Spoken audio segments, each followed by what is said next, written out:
ছাত্ৰ ছাত্ৰীসকল এতিয়া আমি চাওঁচোন আহা সমতাৰ সিদ্ধান্তসমূহ প্ৰয়োগ কৰি সমীকৰণৰ সমাধান কিদৰে কৰা যায় আমি কেইটামান উদাহৰণ লওঁ প্ৰথম উদাহৰণটোত চোৱা কি দিয়া আছে x + 4 = 8 এই সমীকৰণটো সমাধান কৰিব লাগে অৰ্থাৎ আমি কি কৰিব লাগিব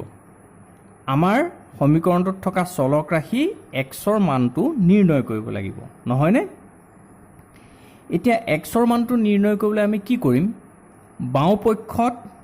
অজ্ঞাত ৰাশিটো বা চলকটো অৰ্থাৎ x টোক অকলশৰীয়া কৰিম আমাৰ বাওঁ পক্ষত x ৰ লগত কি হৈছে 4 এটা যোগ হৈ আছে হয়নে আমি সেই 4 টোক আঁতৰাই x টোক অকলশৰীয়া কৰিব লাগিব তে যেহেতু 4 টো যোগ হৈ আছে 4 টোক নাইকিয়া কৰিবৰ কাৰণে আমি কি কৰিম সমীকৰণটোৰ দুইটা পক্ষৰ পৰা বাওঁ আৰু সোঁ পক্ষ দুইটা পক্ষৰ পৰা 4 এটাক বিয়োগ কৰি দিম মই ইয়াত বিয়োগ কৰি দিছো চোৱা x + 4 - 4 = 8 - 4 এই +4 আৰু -4 লগ লাগে কি হ'ল 0 হ'ল গতিকে কি থাকি গ'ল বাওঁ পক্ষত অকল x থাকি গ'ল আৰু সোঁ পক্ষত 8 - 4 = 4 এই x = 4 টোৱে আমাৰ সমীকৰণটো অৰ্থাৎ x + 4 = 8 এই সমীকৰণটোৰ সমাধান হ'ব এতিয়া আমি যে সমাধানটো উলিয়ালো হেতু শুদ্ধ হৈছে নে নাই হোৱা হেতুক আকৌ আমি পৰীক্ষা কৰি চাব পাৰো কেনেকৈ পৰীক্ষা কৰিব পাৰো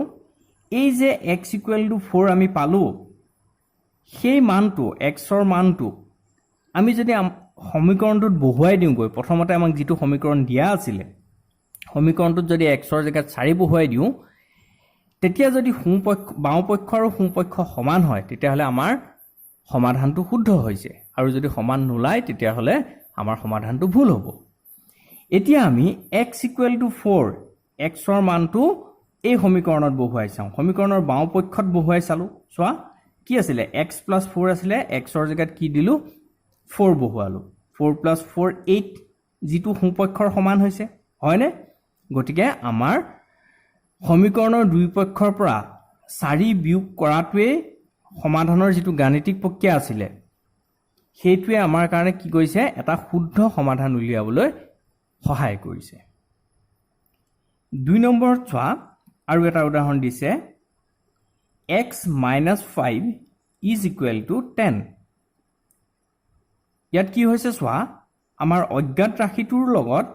-5 এটা লাগি আছে অজ্ঞাত ৰাশিটোৰ পৰা -5 এটাক বিয়োগ কৰা হৈছে হয়নে এতিয়া আমি এই অজ্ঞাত ৰাশিটোক অৰ্থাৎ x টোক অকলশৰীয়া কৰিব লাগে অকলশৰীয়া কৰিবলৈ কি কৰিম এইবাৰ যেহেতু 5 টো বিয়োগ হৈ আছে x ৰ পৰা গতিকে আমি সমীকৰণটোৰ দুইটা পক্ষত 5 এটা যোগ কৰি দিম 5 এটা আমি সমীকৰণটোৰ দুইটা পক্ষত যোগ কৰি দিছো যোগ কৰি দিলে এইফালে বাওঁ পক্ষটোত কি পাম গৈ চোৱা x - 5 + 5 -5 আৰু +5 লগ লাগি কিমান হ'ব 0 হ'ব গতিকে বাওঁ পক্ষত কেৱল x থাকি যাব আৰু সোঁ পক্ষত 10 + 5 = 15 এই যে আমি x = 15 পালো এইটোৱে আমাৰ সমীকৰণটোৰ অৰ্থাৎ x - 5 = 15 সেই সমীকৰণটোৰ সমাধান হ'ব আগৰটোৰ ধৰণে তোমালোকৰ এই সমাধান উলিওৱাটো শুদ্ধ হৈছে নে নাই পৰীক্ষা কৰি চাব পাৰা কেনেকৈ কৰিব পাৰিবা এই x = 15 x ৰ সমান 15 এই মানটো আমাৰ প্ৰথম সমীকৰণটোত x ৰ জেগাত বহুৱাই দিলে বাওঁ পক্ষ আৰু সোঁ পক্ষ সমান হয় নে নহয় চাব লাগিব যদি সমান হয় তেতিয়াহলে শুদ্ধ হ'ব আৰু যদি নহয় তেতিয়াহলে ভুল হ'ব 3 নম্বৰ প্ৰশ্নটোত কি দিছে চোৱা 6x = 24 এই সমীকৰণটো সমাধান কৰিবলৈ দিছে এতিয়া এই সমীকৰণটোৰ সমাধান কৰিবলৈ দিছে মানে আমি কি কৰিব লাগিব আমি x ৰ মানটো নিৰ্ণয় কৰিব লাগিব হয়নে এটা তোমালোকে লক্ষ্য কৰা আমাৰ সমীকৰণটোৰ বাওঁ পক্ষত x টোৰ লগত 6 টো কি হৈ আছে পূৰণ হৈ আছে ইয়াত দেখিছানে ইয়াত কোনো চিন নাই যোগ বিয়োগ হৰণ একো চিন নাই হয়নে যদি একো চিন দিয়া নাথাকে তেতিয়াহলে আমি বুজিব লাগিব হেতু পূৰণ হৈ আছে ইয়াত x ৰ লগত 6 টো কি হৈ আছে পূৰণ হৈ আছে গতিকে আমি x টোক অকলশৰীয়া কৰিবৰ বাবে বা বাওঁ পক্ষত কেৱল x টো ৰাখিবৰ বাবে আমি কি কৰিব লাগিব এই সমীকৰণটোৰ দুয়োটা পক্ষক 6 এটাৰে হৰণ কৰি দিব লাগিব ইয়াত তলত দেখুৱাইছে চোৱা 6x = 24 আছিল সমীকৰণটো এই 6 টোক নাইকিয়া কৰি x টোক অকলহৰীয়া কৰিবৰ বাবে কি কৰিছে 6 এটাৰে সমীকৰণটোৰ দুইটা পক্ষক হৰণ কৰি দিছে এটা বাওঁ পক্ষত চোৱা 6x ক 6 এৰে হৰণ কৰি দিলে এই 6 টো আৰু এই 6 টো কেনসেল যাব কটাকটি যাব কি থাকিব x বাকি থাকিব আৰু সোঁ পক্ষত 24 ক 6 এৰে হৰণ কৰিছে 24 ক 6 এৰে হৰণ কৰিলে কেইবাৰ যাব 4 বাৰ যাব গতিকে এই x = 4 টোৱে কি হ'ব আমাৰ সমীকৰণটোৰ সমাধান হ'ব তে ইয়াত গাণিতিক প্ৰক্ৰিয়াটো কি হ'ল আমি যে কৰিলো এই যে সমীকৰণটো সমাধান কৰিলো ইয়াত গাণিতিক প্ৰক্ৰিয়া কোনটো হ'ল বাৰু ইয়াত গাণিতিক প্ৰক্ৰিয়াটো হ'ল আমি 6 এৰে সমীকৰণটোৰ দুই পক্ষক হৰণ কৰিছো সেইটোৱে আমাৰ সমীকৰণটো সমাধান কৰাৰ গাণিতিক প্ৰক্ৰিয়া একে ধৰণে প্ৰশ্ন নম্বৰ 4 টোত কি দিছে চোৱা x / 5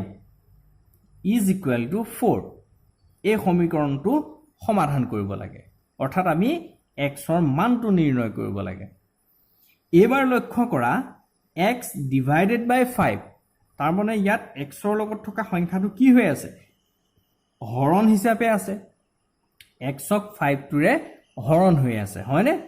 গতিকে আমি 5 টোক নাইকিয়া কৰিবৰ কাৰণে কি কৰিব লাগিব 5 এটাৰে এই সমীকৰণটোৰ দুয়োটা পক্ষক পূৰণ কৰি দিব লাগিব পূৰণ কৰিলে আমি কি পাম চোৱা x / 5 * 5 = 4 * 5 এতিয়া বাওঁ পক্ষত চোৱা এই 5 টোৱে কেনসেল যাব গতিকে বাওঁ পক্ষত কি থাকিব গৈ x আৰু সোঁ পক্ষত 4 * 5 = 20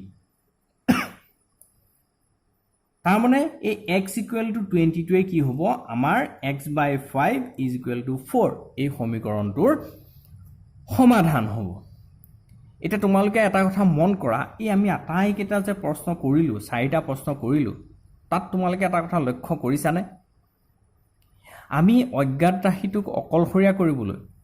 তাৰ লগত থকা সংখ্যাটোক কেনেদৰে আঁতৰ কৰিছো প্ৰথমৰ সমীকৰণটোত কি হৈছিলে চোৱা অজ্ঞাত ৰাশি x ৰ লগত 4 টো যোগ হৈ আছিল হয়নে গতিকে 4 টোক নাইকিয়া কৰিবৰ কাৰণে আমি কি কৰিছো 4 এটাক বিয়োগ কৰিছো অৰ্থাৎ যোগৰ বিপৰীত ক্ৰিয়াটো কৰিছো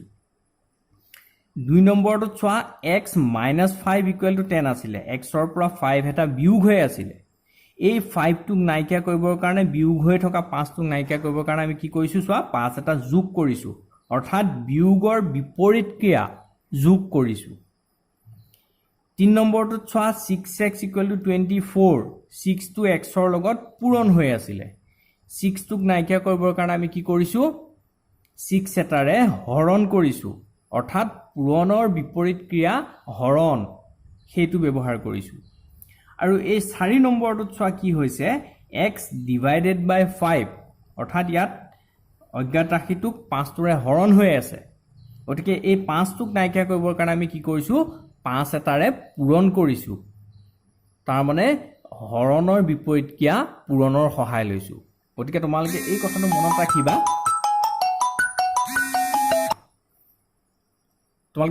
মনত ৰাখিবা সমীকৰণৰ সমাধানৰ ক্ষেত্ৰত আমি কি কৰো যদি যোগ প্ৰক্ৰিয়া থাকে তাক আমি বিয়োগৰ সহায় লওঁ বিয়োগ থাকিলে যোগ পূৰণ থাকিলে হৰণ আৰু হৰণ থাকিলে পূৰণ এই কেইটাৰ আমি সহায় লৈ সমীকৰণবোৰ সমাধান কৰো এতিয়া আমি উদাহৰণ 1 লৈ আহোঁ উদাহৰণ 1ত কি দিছে চোৱা সমাধান কৰা এটো কি দিয়া আছে 3x + 5 = 41 5x - 7 = 8 b2 আছে হেতু হয়নে এই দুটা সমীকৰণ দিয়া আছে আমাক সমাধান কৰিবলৈ কৈছে আমি প্ৰথম সমীকৰণটো লিখি ললো 3x + 5 = 41 এতিয়া চোৱা তোমালোকে প্ৰথমতে লক্ষ্য কৰা আমাৰ অজ্ঞাত ৰাশি থকা পদটো কোনটো এইটো প্ৰথম পদটো হয়নে এইটো আছে কি 3x ৰ লগত আকৌ কি হৈ আছে 5 এটা যোগ হৈ আছে গতিকে আমি প্ৰথম স্তৰত কৰিম কি এই 5 টোক নাইকিয়া কৰিম বাওঁ পক্ষত অকল আমি 3x টোক ৰাখি এই 5 টোক আমি নাইকিয়া কৰিম 5টো কি হৈ আছে ইয়াত যোগ হৈ আছে 5টো নাইকিয়া কৰিবলৈ আমি কি কৰিব লাগিব 5 এটা বিয়োগ কৰি দিব লাগিব সমীকৰণটোৰ দুই পক্ষৰ পৰা হয়নে ইয়াত লিখিছে চোৱা স্তৰ 1 বাও পক্ষত কেৱল 3x ৰাখিবলৈ সমীকৰণটোৰ উভয় পক্ষৰ পৰা 5 বিয়োগ কৰিলে আমি পাম কি পাম চোৱা 3x + 5 - 5 = 41 - 5 সমীকৰণটোৰ দুইটা পক্ষৰ পৰা কি কৰিছে 5 এটা বিয়োগ কৰি দিছে বিয়োগ কৰি দিলে কি থাকিব গৈছোৱা সমীকৰণটোত এইফালে 5 আৰু -5 এইকেইটা লগ লাগি 0 হ'ল থাকি গ'ল 3x এইফালে 41 ৰ পৰা 5 গলে থাকিলে 36 এতিয়া চোৱা আমাৰ অজ্ঞাত ৰাশিটো এতিয়াও অকলহৰীয়া হোৱা নাই এতিয়াও কি হৈছে তাৰ লগত 3 এটা পূৰণ হৈ আছে গতিকে দ্বিতীয় স্তৰত আমি কি কৰিব লাগিব সেই 3 টোক নাইকিয়া কৰিব লাগিব স্তৰ 2 এতিয়া বাও পক্ষত অকল x থাকিব লাগিলে বাও পক্ষক 3 ৰে হৰণ কৰিব লাগিব আৰু সমতুল্যতা বজাই ৰাখিবলৈ সোঁপক্ষকো 3 ৰে হৰণ কৰিব লাগিব দেখিছানে